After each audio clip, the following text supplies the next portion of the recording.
Hello friends, welcome back to my channel. स्वागत करता हूं आप सभी दोस्तों का मेरे आज के इस वीडियो टॉपिक पे। दोस्तों, आज का हमारा वीडियो टॉपिक है एक और ऑब्जेक्शन के बारे में जो कि अमूमन हमारा क्लाइंट, हमारा प्रॉस्पेक्ट हमें देता है किसी भी प्रोडक्ट या सर्विसेज को खरीदने से पहले। दोस्तों, अगर आप सेल्स प्रोफेशन में है, डायरेक्ट सेलिंग में है या नेटवर्क बिल्डिंग बिजनेस में है, तो एक कॉमन ऑब्जेक्शन हमें अक्सर हमारा प्रॉस्पेक्ट हमें देता है और वो सारी प्रेजेंटेशन, सारे प्रोडक्ट की डिटेल समझने के बाद हमें कहता है कि मैं सोच के बताऊंगा। मैं सोच के बताऊंगा। ये एक बहुत ही डेंजरस ऑब्जेक्शन है और इसे अगर आपने प्रॉपरली हैंडल नहीं किया तो आपकी सेल डेड सेल में कन्वर्ट हो जाएगी। तो चलिए समझते हैं कि ऐसा क्यों कहता है आदमी, आपका प्रॉस्पेक्ट ऐसा क्यों कहता है। आपका प्रॉस्पेक्ट ऐसा इसलिए कह रहा है क्योंकि वो आपके प्रोडक्ट में इंटरेस्टेड नहीं है और लेकिन उसकी हिम्मत नहीं हो रही है, वो डायरेक्टली आपके मुंह पर आपको मना नहीं करना चाहता और इसलिए वो कहता है कि मैं सोच के बताऊंगा। तो अगर ऐसे ऑब्जेक्शन को अगर आपने प्रोफेशनल तरीके से हैंडल नहीं किया तो आपकी ये सेल डेड सेल में कन्वर्ट हो जाती है। तो चलिए इसको कैसे प्रोफेशनल तरीके से हैंडल किया जाए, आज के वीडियो में हम इसी चीज पे डिस्कस करते हैं। तो जब भी हमें कोई ऑब्जेक्शन मिलता है, कस्टमर हमें ऑब्जेक्शन देता है या हमारा प्रोस्पेक्ट देता है, तो हमें सबसे पहले उसे एक्सेप्ट करना है ताकि उसका प्रेशर कम हो। हमें उसे एक्सेप्ट करने से वो हमारे साथ कनेक्ट होता है, उसका प्रेशर कम होता है। जैसे हमें वो कहता है कि मैं सोच के बताऊंगा, आप इमीडिएट कहिए कि यस सर, बिल्कुल सही।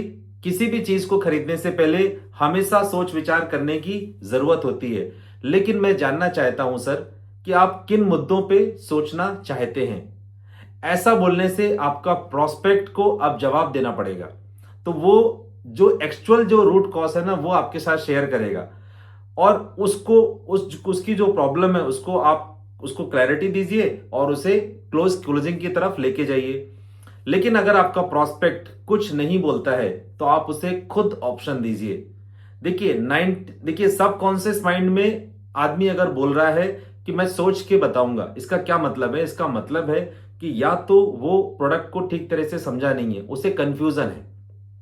दूसरा, या तो उसे डर है। तीसरा, उसके पास अभी आपके प्रोडक्ट को खरीदने के पैसे नहीं है, या तो वो प्रोडक्ट उसके लिए अभी प्रायोरिटी नहीं है। चौथी चीज कि या तो वो डर रहा है अपने पैसे खोने का, उसे डर है, उसे कंपनी पे भरोसा नहीं है। तो ऐसी यही कुछ कारण होते हैं जिसके कारण से कस्टमर टाल मटोल करता है और वो कहता है कि मैं सोच के बताऊंगा।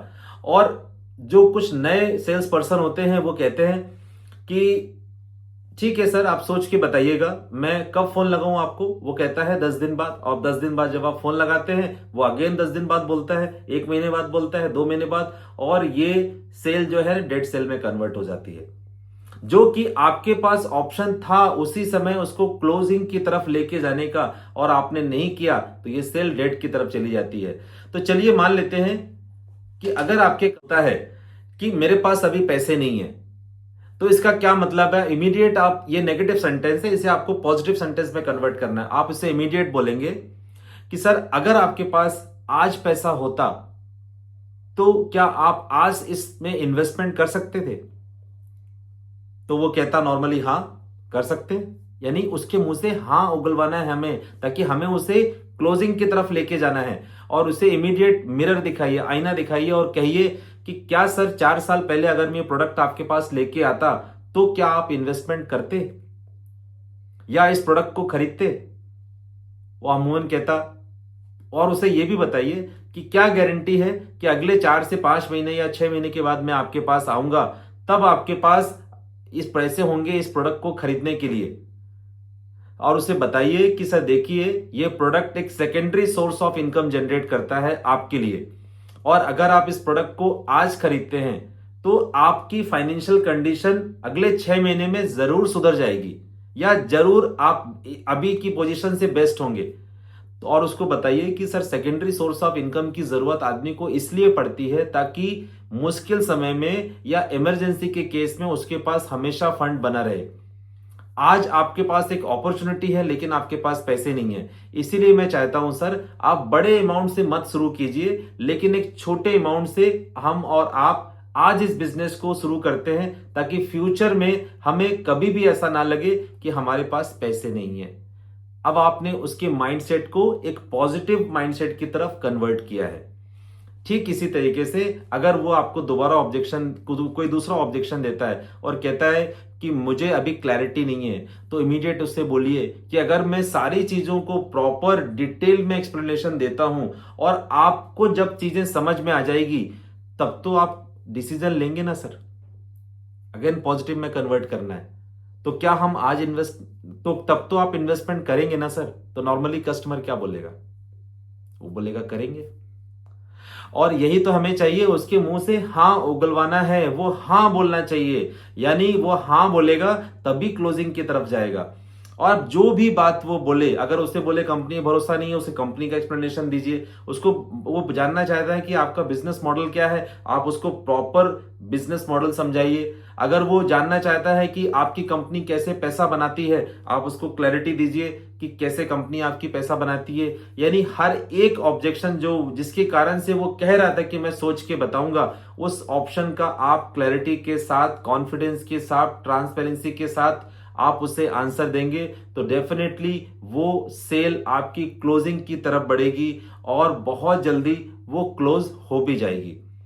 तो दोस्तों इस तरह से आप प्रोफेशनल तरीके से किसी भी कस्टमर को, किसी भी प्रोस्पेक्ट को क्लोजिंग की तरफ ले जा सकते हैं, अगर उसने ये स्टेटमेंट दिया है कि मैं सोच के बताता हूं।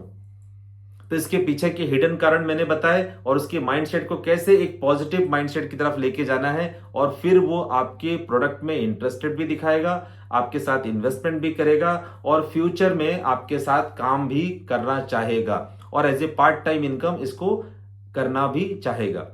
तो दोस्तों इस तरह से अगर आप सामने वाले के ऑब्जेक्शन को हैंडल करते हैं तो डेफिनेटली आपकी सेल क्लोज होती है। तो दोस्तों उम्मीद करता हूं आज की वीडियो आपको पसंद आया होगा और एक इस ऑब्जेक्शन को आप प्रॉपरली हैंडल करेंगे, ऐसा उम्मीद करता हूं। मिलते हैं जल्दी है नेक्स्ट वीडियोस में और ऑब्जेक्शंस के साथ में, क्योंकि बहुत सारे ऑब्जेक्शंस हमें कस्टमर देता है किसी प्रोडक्ट को खरीदने से पहले, और ऐसे ऑब्जेक्शन को हम वन बाय वन स्टडी करेंगे ताकि हमारी सेल जो है वो कन्वर्जन रेशियो हमारा बढ़ सके। तो दोस्तों अगर आपको ये वीडियो पसंद आया है तो इसे लाइक कीजिए, कुछ कमेंट आप देना चाहें तो डेफिनेटली दे सकते हैं। आपके सुझाव मेरे वीडियोस को एक करेक्ट मोड पे लेके जाएंगे।